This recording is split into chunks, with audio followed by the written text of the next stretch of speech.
மாண்புமிகு உறுப்பினர் முத்துராஜா.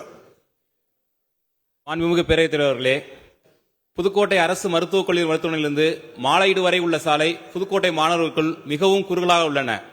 காலை மற்றும் மாலை நேரங்களில் பள்ளி கல்லூரி வாகனங்கள் அதிகமாக செல்வதால் போக்குவரத்து நெரிசல் அதிகமாக ஏற்படுகிறது.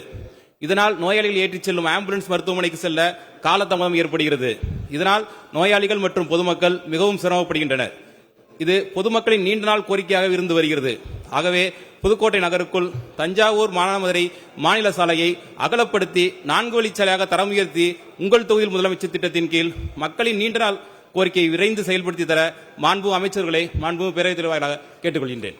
மாண்புமிகு அமைச்சர்கள். மாண்புமிகு பேரவைத் தலைவர்களே, நம்முடைய புதுக்கோட்டை சட்டமன்ற உறுப்பினர்கள் அந்த சாலை குறித்து இங்கு குறிப்பிட்டார்கள். அது போக்குவரத்தை பொறுத்தவரை அது கல்லூரிக்கு போகிற வழி என்கிற காரணத்தினால் இந்த ஆண்டே அதனுடைய அகலத்தை எந்த அளவுக்கு எடுத்துக்கொள்ளலாம் என்பதை துறை சார்ந்த கோட்டப்பொழியாளருக்கு நான் செய்திகளை அனுப்பி அதற்கு வேண்டிய திட்ட மதிப்பீடு தயார் செய்ய சொல்கிறேன்.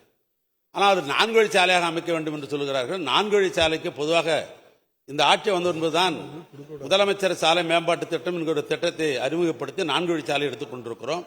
அதில் போக்குவரத்தினுடைய செறிவு பிசியூ என்ன இருக்குதோ அதை வச்சு தான் 4 வழிச்சாலை போட முடியும். ஏன்னா போக்குவரத்து அதிகமாக இடங்கள் 4 வழிச்சாலை போட்டோம்னு சொன்னால் நாளைக்கு ஆடிட் அப்ஜெக்ஷன்லாம் வந்துடும்.